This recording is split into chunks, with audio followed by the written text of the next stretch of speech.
Hello সবাইকে, good morning. আজকে রাহির school টিফিনে কি দিয়েছি শেয়ার করছি। আমন্ড আর কাজু একদম অল্প করে দিয়েছি। রাহি একদমই দেখছি দুদিন ধরে কাজু মানে কিশমিশ কিচ্ছু খাচ্ছে না। এখানে দিয়েছি 4 টুকরো আপেল আর একটা কলাকে ভালোভাবে ধুয়ে তারপর দিয়েছি। ব্যাগে ভরে দিই, তারপর রাহিকে নিয়ে নিচে যাচ্ছি। চলো, ব্যাগটা রাখ, আগে জুতো পরে নে বাবা, তারপর আমি ব্যাগটা আনছি। আগে জুতো পরে নাও, পরে নাও। ব্যাগটা পরে নিচ্ছি, তুমি আগে শু পরো। কোনটা? রাইট লেগ কোনটা?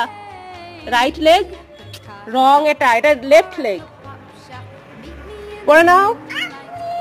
হেল্প মি কে রাহি বলছে আপুলি। হেল্প মি কে বলছে আপুলি।